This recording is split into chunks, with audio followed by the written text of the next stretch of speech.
The cargo ship Blue Wren drifted through the black, silent space between the stars.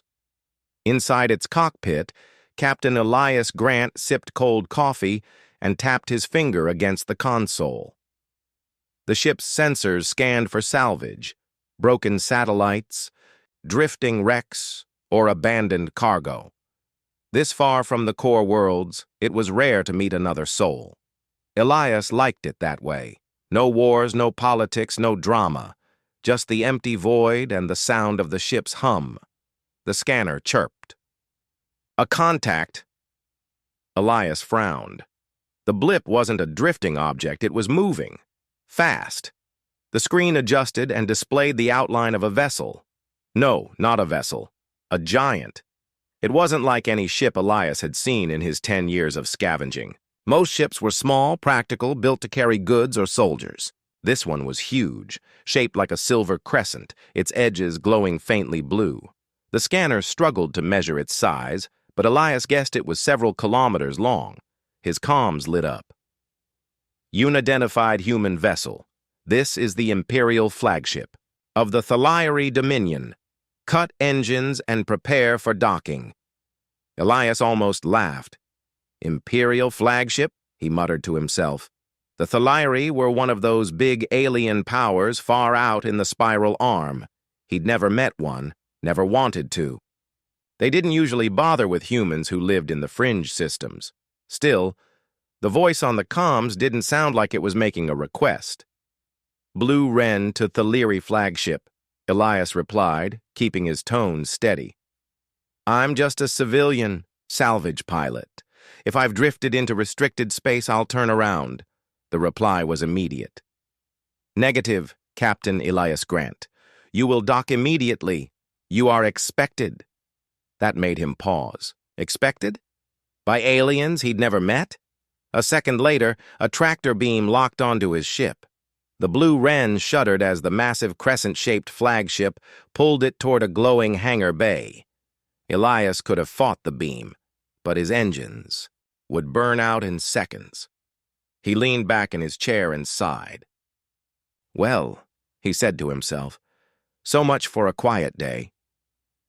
The Blue Wren settled inside the hangar like a minnow caught in a whale's mouth. The walls stretched up and out, glowing with soft silver light. Dozens of smaller Thaliari craft were parked nearby, their sleek shapes and curved fins giving them an almost organic beauty. The hangar airlock opened with a hiss. Elias stepped out, boots hitting a metal deck so smooth it almost reflected his face. His ship looked tiny here, like an old toy forgotten in a royal hall. A group of tall, slender figures waited for him. Their skin shimmered faintly, as if light itself bent across it. Their eyes were large and luminous, colors shifting between blue and gold. They wore long robes woven with patterns that seemed to ripple as they moved. The one in front stepped forward. Captain Elias Grant, the alien said in perfect standard. Please follow us. She is waiting. She? Elias asked. The alien didn't answer, only turned and began walking. They led him through wide corridors that curved gently, as if the ship itself had grown rather than been built. The walls pulsed with soft light, and strange symbols glowed faintly in the air, marking doors and intersections. Elias didn't see any weapons, but he noticed that every corner had a Thaliari standing still, watching him with unreadable eyes. Eventually, they reached a large set of double doors. They slid open silently, revealing a room that took Elias's breath away. It was a throne room, or something close to it. The floor was a smooth, pale stone. Columns of light rose from the ground to the high ceiling, casting a glow over the chamber. At the far end stood a raised platform, and upon it sat a tall, graceful figure on a throne of silver and glass. Her gown flowed like liquid metal, and a crown of faintly glowing crystal rested on her brow. Her eyes, deep violet with flecks of gold, fixed on Elias the moment he stepped inside. Beside her, standing a little to the front, was a young girl. perhaps 16 in human years. She wore simpler clothes, but her skin shimmered faintly, like the others, and her expression was serious. The girl stepped forward. "You are Captain Elias Grant?" she asked. "That's me," Elias replied cautiously. The girl nodded once, as if ticking off a box in her mind. Then she said something that nearly made Elias choke. "I want you to marry my mother." Elias stared at her, then at the woman on the throne, then back at her. "I'm sorry." "What?" he said. The girl didn't hesitate. "My mother is Empress Serenia, ruler of the Thaleri Dominion. Our empire is in danger. She needs a partner. I need a father. You are human." "That is enough." Elias blinked. "That doesn't explain anything." The Empress finally spoke, her voice smooth and calm, but carrying a weight of command. "My daughter speaks plainly, Captain. Perhaps too plainly. But the truth is, as she says, we summoned you here with purpose." Elias rubbed his forehead. "Look, I'm just a salvage pilot. I don't marry strangers, let alone alien empresses." Serenia rose from the throne and descended the platform steps. She moved with a slow grace, her gown whispering across the floor. "You think we chose you by accident?" she asked. Elias shrugged. "Seems like it." She smiled faintly. "Humans are rare in our dominion, but we have studied your kind. You possess a trait my people do not, a certain stability of mind. When under pressure, when chaos surrounds you, your kind can still decide. That is remarkable to us." Elias raised an eyebrow. "And that makes me husband material?" Serenia's smile faded. "It makes you the only kind of partner who can help me hold this empire together. My previous partner was human. He is dead. Without such a partner, our governance link weakens. Our enemies sense this. War is coming." The girl, Lyra, Elias guessed, stepped forward again. "If my mother falls, the Dominion will collapse. Billions will die. You can stop it. Please." Elias shook his head. "I think you've got the wrong guy. I'm not a soldier. I'm not a leader. I'm not even married to a human, let alone an alien queen." "Empress," Lyra corrected softly. Elias sighed. "Empress. Right. Point is, I don't belong here." Serenia looked into his eyes, her violet gaze unreadable. "And yet, here you are. Tell me, Captain, when the scanner on your ship detected my vessel, why didn't you run?" Elias frowned. "Because I didn't know if you were a threat, yet running might have made me one." The Empress's expression changed slightly, not quite a smile, but something close. "Exactly." They spoke for hours. Serenia explained the governance link, a psychic connection shared between rulers in the Dominion. It allowed them to make decisions with speed and precision, but it was dangerous. Without a partner whose mind could bear the strain, a Thaleri ruler's mind would burn out within years. Her last partner, a human diplomat named Marcus Hale, had been killed in an ambush. Since then, Serenia's rule had been under constant challenge. "You could have chosen another Thaleri," Elias said. "We have tried. None can bear the strain for long," Serenia replied. "Only humans have the balance for it. And of all the humans in our reach, you were the most suitable." Elias almost laughed. "You picked me because I was nearby?" Her gaze didn't waver. "No. We have records. Your service in the Rim conflicts. The time you defused a mining station mutiny without firing a shot. The way you avoid needless fights yet never back down when it matters. You are not simply a pilot, Captain Grant. You are a man who decides." Lyra looked at him, her expression both hopeful and demanding. "We need you." Elias stood in the throne room, feeling the weight of two pairs of eyes on him, one imperial and unreadable, one young but filled with fierce purpose. Part of him wanted to walk out, get back to his ship, and disappear into the void. But another part, the part that had joined the Navy years ago, the part that still believed in helping people when he could, stayed rooted to the spot. He didn't know what the right choice was, but he had a feeling this meeting was going to change the rest of his life. Captain Elias Grant sat alone in the guest quarters of the Thaliri flagship. The room was beautiful, all smooth silver walls and soft glowing panels that changed color like a slow sunrise. But no matter how impressive it looked, Elias still felt like a prisoner. The doors had no handles on the inside, and when he tried to open them, they didn't move. He sat on the couch, staring at the ceiling. The words of the Empress and her daughter kept circling in his mind. Marry me. Save the Dominion. Become co-ruler. It sounded insane. He was a salvage pilot, not a king, or a consort, or whatever humans married to alien rulers were called.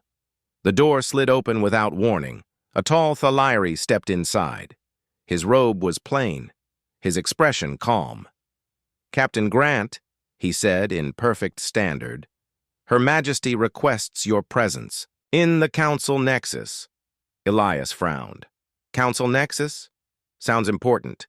Do I get a choice? The Thaliri didn't answer. Thought so, Elias muttered, standing up. They walked through long corridors, their footsteps echoing softly. The ship was so big it felt like a city floating in space. Every turn revealed more graceful architecture. No sharp edges, only flowing curves, glowing symbols, and quiet background music that seemed to come from the walls. The Thaliri led Elias to a set of tall doors covered in shifting patterns of light. When they opened, he stepped into a chamber that made the throne room look small. The Council Nexus was a vast circular hall. Dozens of Thaliri stood at stations around the room, each surrounded by floating holograms showing star maps, fleet movements, and streams of alien text. At the center was a raised platform shaped like a shallow bowl. The Empress stood there, hands clasped in front of her. Beside her was Lyra, the same determined look on her young face. Welcome, Captain, Serenia said. Today you will understand why we need you. Elias raised an eyebrow. I thought we already covered that. Not fully, she replied. Words mean little. Experience will tell you the truth. She gestured toward the bowl-shaped platform. Step in. Elias hesitated. Is this safe? Serenia's eyes met his. No, but you will survive. Not exactly comforting, but he stepped up into the bowl. The surface was smooth and warm, like standing on sunlit stone. The moment he reached the center, light erupted from the platform, surrounding him in a faint, shimmering sphere, and then the noise came. Not sound, exactly. Thoughts. Countless voices, each speaking, arguing, demanding. Images flashed in his mind. Cities burning, fleets clashing, markets bustling, children laughing, people dying. It was too much all at once, flooding in from every direction. He staggered, clutching his head. This, Serenia's voice said inside his mind, is the weight of the Dominion. Every world, every crisis, every decision, the link channels it all to the ruler. Elias groaned. How do you even think in this? I can think because I have trained since birth, Serenia said. But even so, without a partner to share, the load. My mind will collapse in time. That is why you are here. The flood of thoughts grew sharper, more chaotic. Somewhere in the madness, a voice shouted about a rebellion in the outer arc. Another screamed about food shortages. Another demanded more warships. They all pulled at him, trying to drag his attention away from itself. He wanted to run. He wanted to shut it out. But something inside him, that stubborn core that had carried him through too many battles, refused to be crushed. He took a deep breath. One voice at a time, he began to focus. He pushed aside the noise, picked one problem, considered it, then moved to the next. He couldn't solve them, but he could sort them, organize them. Slowly, the chaos began to thin. When he opened his eyes, he realized he was still standing. His breathing was heavy, but he was not broken. Serenia stepped forward, eyes watching him with something like surprise. "Longer than I expected," she said softly. "Even Marcus lasted only half this time before collapsing." The light faded, and the voices vanished, leaving the room silent. Elias swayed on his feet but caught himself. "So," he said, "that's what you live with every day?" "Yes," Serenia said, "and it will kill me if I face it alone." Before he could reply, one of the counselors rushed forward. "Majesty," the alien said in Thaleri, voice urgent. Serenia's eyes narrowed. She turned to Elias. "It seems our enemies wish to make this lesson more dramatic. A rebel fleet has entered the Helian corridor. Our flagship is in their path." Elias blinked. "You're telling me rebels are about to attack this ship?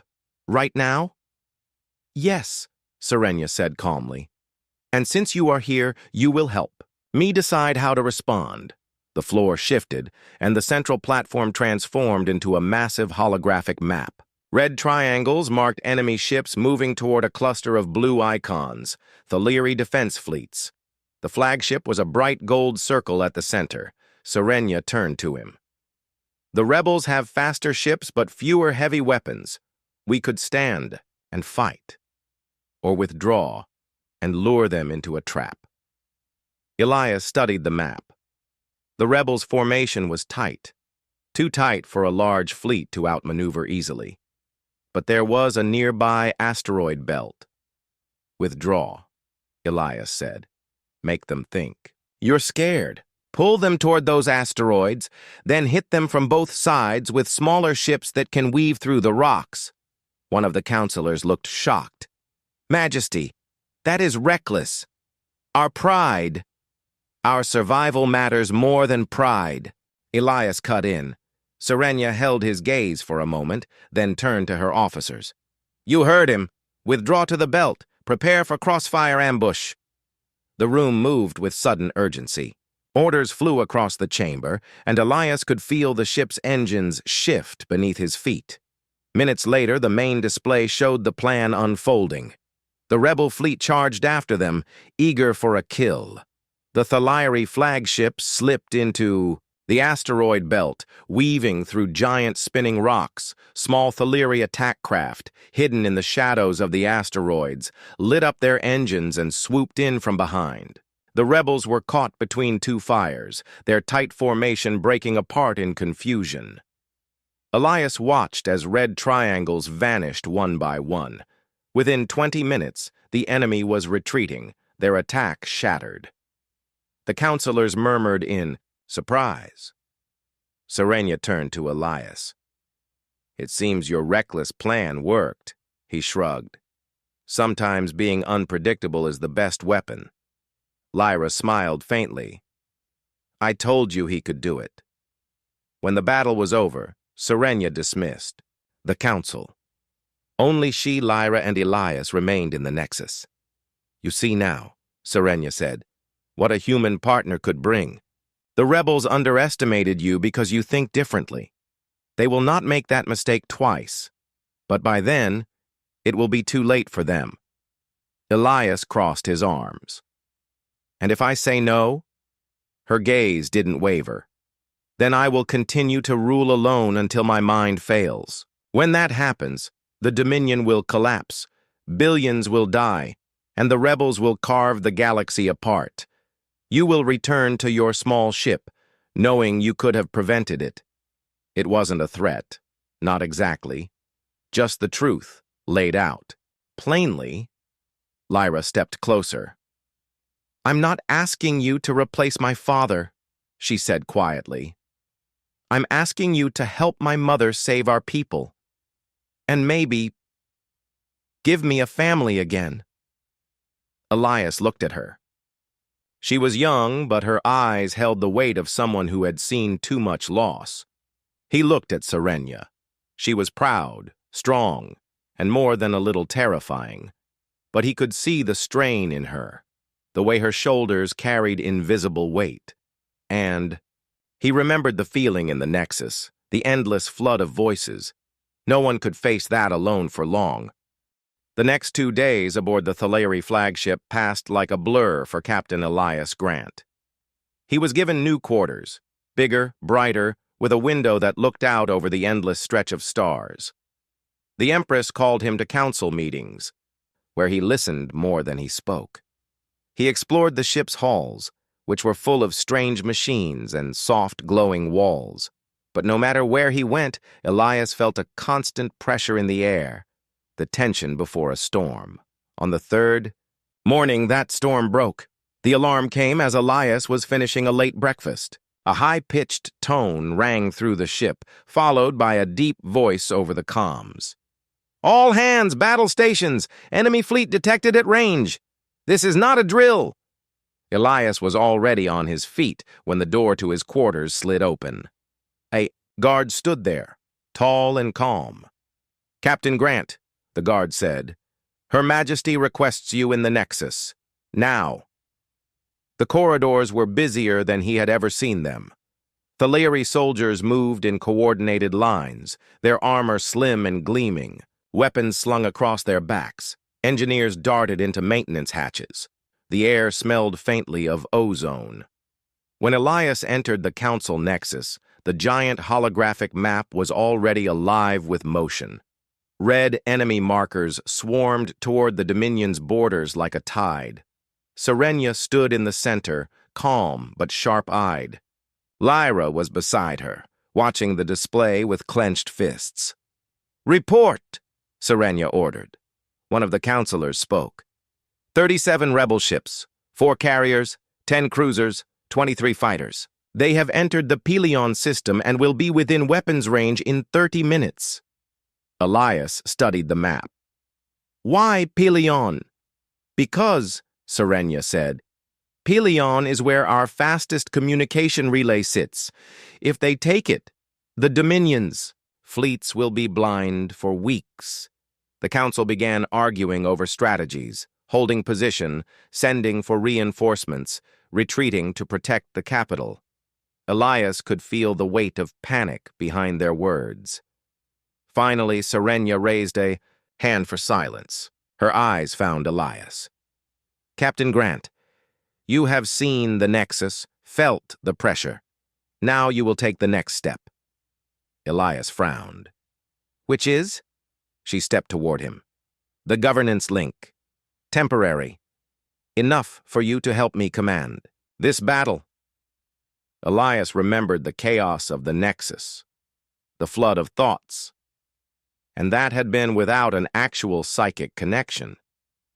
"And if my mind isn't compatible?" he asked. Then, Serenia said simply, "You may suffer permanent damage or die." Lyra's eyes widened slightly, but she said nothing. Elias looked at the map again. 37 ships, a communications relay that could cripple the Dominion's defense network. If he refused and Serenia failed alone, this war might be lost in a single day. "Do it," he said. The process was quick but strange. 2 thin circlets of crystal were placed on their foreheads, connected by a line of silver light. Elias felt a prickling sensation, then a sudden rush. The world exploded in color. He could feel the ship, its engines humming, its weapons charging, its shields flexing like muscle. He could feel Serenia's presence, sharp and steady, like a blade made of thought. And beyond her, the countless threads of the Dominion's will, the voices of commanders, the cries of frightened civilians, the cold calculations of logistics officers. But this time, the noise didn't crush him. Serenia was there, guiding him, dividing the load between them. He could sense her relief, like a breath she had been holding for years. "Welcome," she said in his mind. The rebels came fast. Through the link, Elias saw the battle not as a jumble of ships, but as a living map of motion and intent. The rebel carriers hung back, launching waves of fighters to harass the Dominion fleet. The cruisers pushed forward, trying to punch through and destroy the relay. Serenia began issuing precise orders, her mind like a conductor's baton. But Elias could see something she didn't, a subtle shift in the rebel formation. They were baiting her ships into a trap. "Don't take the bait," he thought sharply. Serenia's mind brushed against his in acknowledgement. "Explain." "They want you to push the left flank," he said, sending her a mental image of the rebels tightening around that side. "If you do, the carriers will swing in behind and cut us off." Through him, Serenia redirected orders. Instead of pushing left, the Dominion fleet pulled back on both flanks, drawing the rebels into the center. Then, at the last moment, hidden Dominion ships jumped in from hyperspace behind them. The rebels were caught in their own trap. The battle turned into a running fight through the Pelion asteroid fields. Elias coordinated small fighter groups, guiding them through narrow gaps in the rocks to ambush enemy ships. Serenia handled the heavy cruisers, striking at the carriers whenever they exposed themselves. But the link was a double-edged sword. Every decision, every loss, every scream of a dying pilot came through the connection. Elias felt the shock of ships being destroyed, as if it was his own body taking the blow. More than once, Serenia sent a pulse of mental strength into him, steadying him before the weight could crush his thoughts. "You are holding," she said, during a brief pause. "Better than I hoped." "Don't thank me yet," Elias replied. "We're not done." The rebel flagship, a massive carrier bristling with weapons, finally moved into the fight. Its guns pounded at the Dominion line, scattering smaller ships. "They're going for a kill shot," Elias said. "They will have to kill us both," Serenia replied. Through the link, they coordinated a desperate maneuver, pulling the flagship close enough to the enemy carrier to fire every heavy weapon at once. Shields screamed, metal tore, and the space between the ships filled with debris and fire. In the final moment, Elias directed a fighter squadron straight into the carrier's ventral hangar. The resulting chain reaction tore the rebel flagship. Apart in a blaze of light, the surviving rebels fled. The Dominion fleet held Pelion. The communications relay was safe. Only then did Serenia break the link. Elias staggered, suddenly aware of how much the connection had taken from him. His head throbbed, his vision swam, and he could feel the echo of thousands of voices fading from his mind. "You did well," Serenia said quietly. "That," Elias said, "was the most insane thing I've ever done." Lyra stepped forward, her expression halfway between awe and relief. "You saved us," she said simply. Elias shook his head. "We saved us, and next time, maybe you should find someone who doesn't feel like his brain is going to melt." But even as he said it, part of him knew there would be a next time. That night, alone in his quarters, Elias couldn't sleep. The silence after the link felt too empty. He kept thinking of the way Serenia's mind had felt. Disciplined, strong, but always carrying a weight too heavy for one person. He thought of Lyra's words in the Nexus days ago. "I need a father. She needs a partner." For the first time, Elias began to wonder if this crazy proposal might be less about politics and more about survival for all of them. The victory at Pelion was celebrated throughout the Dominion, but for Captain Elias Grant, the battle's end was only the beginning of a new kind of war, the war for trust, politics, and survival. After the battle, Elias found himself at the heart of the Dominion's attention. The Empress and her advisors treated him differently now, no longer just a guest or a pilot, but a key player in the future of their people. He was escorted to the grand hall of the palace ship, where emissaries and nobles gathered to honor the victory. The hall gleamed with silver and blue light, filled with hundreds of Thaleri in flowing robes. Elias felt out of place in his simple pilot uniform. He was used to fixing ships and navigating space, not walking among rulers and diplomats. The Empress greeted him warmly. "Captain Grant," she said, Your courage and wisdom saved the Pelion relay. The Dominion owes you more than words can say." Elias nodded. "I only did what had to be done." Lyra came forward, her face radiant with pride. "My mother wishes to speak with you privately," she said softly. Elias followed them through twisting corridors to a smaller chamber filled with soft light. Serenia closed the door behind them and turned to Elias. "You did well, more than I hoped," she said quietly, "but the victory has made you a target." Elias frowned. "A target?" "Yes," Serenia replied. "There are those who see you as an outsider, a human who doesn't belong in our ruling circle. Others, including rebels and rivals, see you as a threat." She paused. "Our enemies will come after you, and through you, they aim to weaken me." Elias swallowed. The fight was no longer just in space battles or council meetings. It was a fight for survival in shadows and whispers. "If they want me," he said, "they'll have to catch me first." Serenia smiled faintly. "Good. You have the right spirit." That night, Elias was introduced to his new security team, Elite Thaleri, soldiers trained in both combat and diplomacy.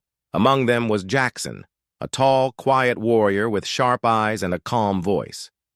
"You'll want to stay close," Jackson said. "Things are about to get complicated." Elias nodded, appreciating the warning. Over the next few days, the rebels changed their tactics. Instead of open battles, they used sabotage and assassination attempts. There were explosions on supply ships and strange accidents aboard the flagship. One evening, as Elias walked through the lower decks, a small device exploded nearby, sending a shock wave through the corridor. Elias was thrown against the wall but managed to stay on his feet. Jackson arrived seconds later, weapon drawn. "Are you hurt?" he asked. "Just shaken," Elias said, rubbing his arm. "They're getting bolder." The next day, Serenia held a council, meeting to discuss the new threats. "The rebels are testing our defenses," she said. "They want to destabilize us from within." Elias spoke up. "We can't fight shadows with just soldiers. We need information, spies, informants, people who know the rebels' moves before they happen." Serenia nodded. "You'll lead the new intelligence unit. It will work with our military and council. But answer only to me." Elias blinked. "Me? But I'm a pilot, not a spy." "That's why I chose you," Serenia said. "You see the world differently. You don't follow our old rules." The intelligence unit was a strange mix of soldiers, hackers, diplomats, and civilians from many worlds. Elias met with his new team in a secure room filled with holographic displays and data streams. "Your job," he told them, "is to find the rebels before they strike." A young woman named Tira, expert in electronic surveillance, smiled. "We'll find them. No one escapes the net." Days turned into weeks. Elias learned the complex dance of politics and secrets. Some nobles admired him, others whispered behind his back. He faced challenges from council members who wanted him removed, but he also found allies, unexpected friends who saw his value.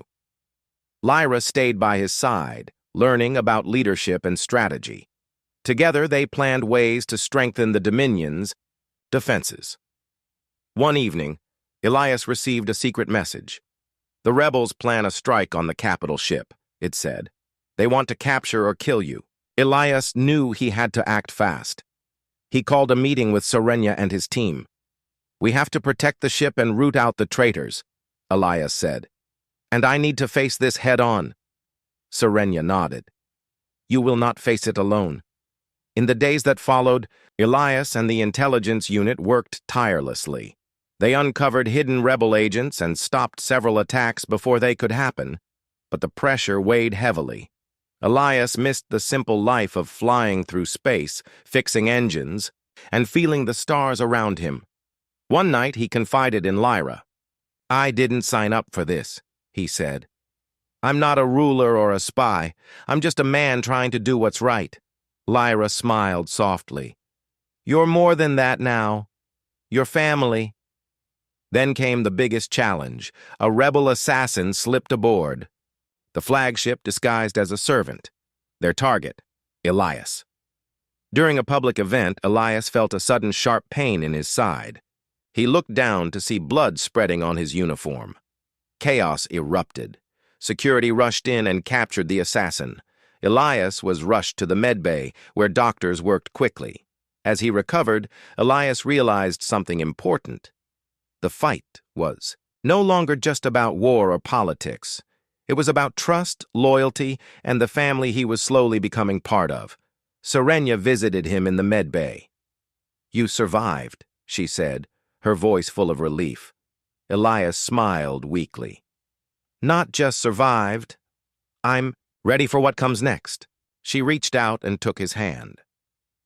Then let us face the future together. The road ahead was still dangerous, but Elias no longer felt alone. With Serenia, Lyra, and his new allies, he was ready to stand not just as a pilot, but as a partner, and maybe one day as a father. The stars outside the Dominion's flagship shimmered with quiet beauty. But inside the ship, tension hung thick in the air. Captain Elias Grant sat in the command chair, staring at the vast map of the galaxy displayed before him. The peace they had fought so hard for was fragile. Serenia stood beside him, her expression steady but concerned. The rebels have gathered a new force, she said quietly. Stronger than before, more dangerous. They have allied with unknown powers. Elias nodded slowly. So the war isn't over. No, Serenia said. It is about to enter its final phase. The Dominion's fleet prepared for battle like never before. Ships of all sizes were ready, weapons loaded and shields raised. The galaxy watched and waited. Elias felt the weight of his new role pressing down on him. He was no longer just a pilot. He was a leader, a protector of not only the Dominion, but the hope of peace for countless worlds. Lyra joined him in the command room, her eyes bright with determination. We're ready, she said. Together. The enemy fleet appeared on the horizon, a dark storm of ships moving fast, with energy weapons blazing. The rebels were no longer just rebels. They were a true threat to the galaxy's balance. Elias gave the order to engage. The battle was fierce. Ships collided in fiery explosions. Fighters darted through space like lightning. The roar of weapons filled the void. Through the chaos, Elias and Serenia's minds remained linked, guiding their fleet with perfect harmony. But the rebels had a secret weapon, a massive war machine hidden in the asteroid belt near Pelion. It was a weapon capable of destroying entire planets. If it fired, the Dominion would fall. Elias knew what had to be done. He volunteered to lead a small strike team on a dangerous mission to destroy the war machine before it could fire. The strike. Team slipped past enemy patrols moving quietly through the asteroid belt. Elias felt the familiar thrill of piloting through tight spaces, dodging rocks and debris. At the heart of the belt, they found the war machine, a towering structure bristling with weapons and shields. Elias and his team fought their way inside, battling enemy guards and disabling defenses. It was a fight for every meter.